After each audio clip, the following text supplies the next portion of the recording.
Isa na namang panibagong motor ang nilabas ng Yamaha, kamakailan lang at ito ang Yamaha Lexi LX155. Mas moderno at mas affordable ang presyo nito kumpara sa Yamaha NMAX at Yamaha Aerox. At ito rin ang ipangtatapat ng Yamaha sa Honda Click 160 at siguradong magugulat ka sa mga specs at features na meron sa motor na ito. Baka nga ito na ang susunod mong maging scooter kapag dinala na ito dito sa Pilipinas. Aalamin natin ngayon yan mga kamoto, kasama ng buong presyo nito. Pero bago yan syempre, kung bago ka pa lamang po dito sa aking channel, baka naman kapatid kung pwede ay pakihit ang subscribe at notification bell icon para lagi kang updated sa ating motorcycle news and reviews. Isama mo na rin ang pag-like bilang suporta sa ating channel. Huwag din kalimutan na mag-follow sa ating Facebook page. Pagdating sa kanyang disenyo, ay moderno at napaka-elegante ng forma. Dito pa nga lang sa harap ng bahagi nito, napaka-unique na ng kanyang design. Ang ganda ng combination nitong kanyang windshield, bagay na bagay sa design ng kanyang headlight, at dito sa kanyang mga turn signal lights, at napakaganda ng disenyo ng kanyang headlight. Mayroon pa itong DRL o daytime running light na bukod sa dagdag visibility, ay nakakapagpadagdag forma sa motor na ito, at naka-LED kaya maliwanag ang kanyang headlight. At yung kanyang mga turn signal lights, nandito ito sa itaas kaya kitang-kita ka kapag kakaliwa o kakanan, at meron na rin itong hazard lights. Anyway, ang kanyang mga turn signal lights ay naka-bulb type pa rin at bagay na bagay yung design ng kanyang windshield.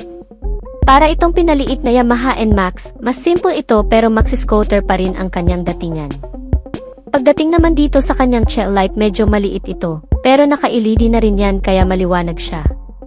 Nasa loob na yung kanyang mga turn signal lights, compact yung kanyang design at kagaya ng sabi ko kanina, mayroon itong built-in hazard lights, very useful yan kapag ka nakahinto ka lang, lalo na sa alanganing lugar. At napakaganda ng design ng kanyang instrument cluster, parang pinagsamang Yamaha Aerox at Yamaha NMAX ang kanyang design, kung makikita mo ay very modern talaga.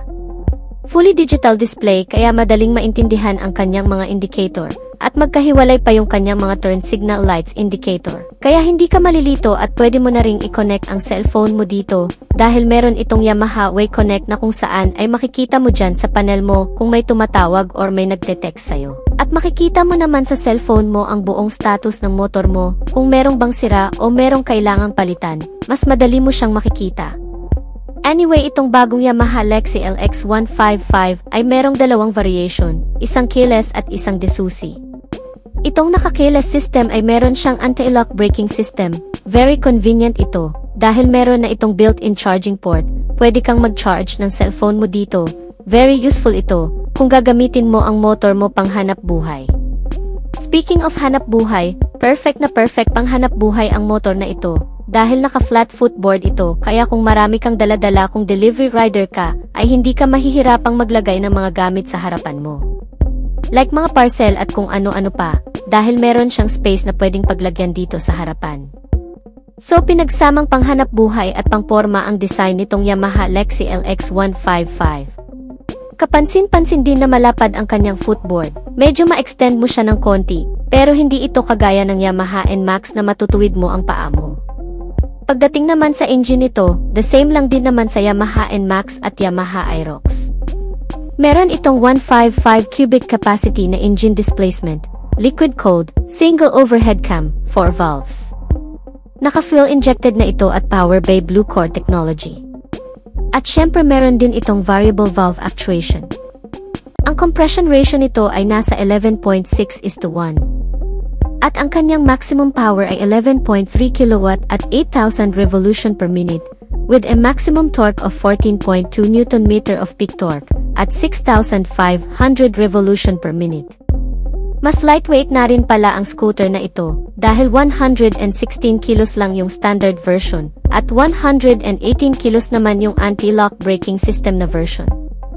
At dahil fuel-injected and powered by Blue Core technology na ang scooter na ito, ay matipid ito sa gasolina. Kumokonsumo lang ito ng 45 to 50 km per liter. Medyo maliit nga lang din ang kanyang fuel tank capacity na meron lamang 4.2 liters, parang pang 125 cubic capacity lang, at nandito lang din yung kanyang fuel tank sa ilalim ng kanyang upuan, kaya medyo nakompromiso yung space ng kanyang underseat compartment. Mayroon lang itong 18 letters, medyo maliit lang talaga at hindi dyan kasya ang isang full face helmet, pero makakapaglagay ka na rin ng mga importanteng gamit mo dito. Maganda yung design ng kanyang upuan, malapad ito, kaya komportable ka rin sa mahabang biyahe, at ang seat height naman nito ay 770mm lang kaya perfect na perfect talaga sa may mga average na height. Pagdating naman sa mga gulong nito, ang sukat ng kanyang gulong sa harapan ay 90x90x14, sa likod naman ay 100x90x14. Sa braking system naman ay naka-disc brake sa harapan at naka-drum brake sa likuran. At kagaya ng sabi ko kanina, yung Ease version ay meron siyang anti-lock braking system, pero single channel lang sa harapan lang ito, dahil nga naka-drum brake lang din ang kanyang likuran. Dito naman sa kanyang mga suspensions ay naka-telescopic fork sa harapan, at naka-single shock naman dito sa likuran. Pagdating naman sa presyo nito, wala pa tayong konkretong detalye sa magiging presyo nito dito sa Pilipinas. Pero kung i-convert natin yung kanyang presyo galing sa Indonesia, ay magiging 107,999 pesos lang ang anti-lock braking system na version.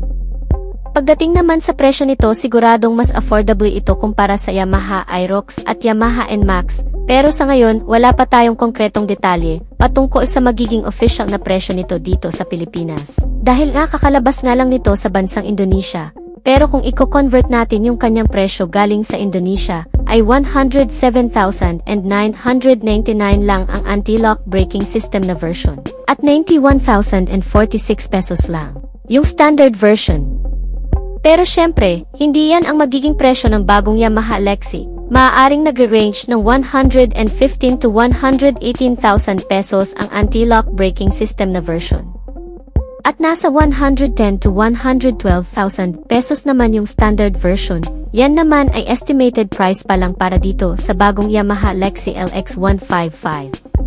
Kung pagmamasdan natin yung kanyang disenyo, ay para lang itong 125 cubic centimeter na scooter. Pero huwag ka, dahil nga 155 cubic centimeter na ito, naka 4 valves at naka liquid cooled. Kaya siguradong may maibubuga pagdating sa performance itong bagong Yamaha Lexi LX155.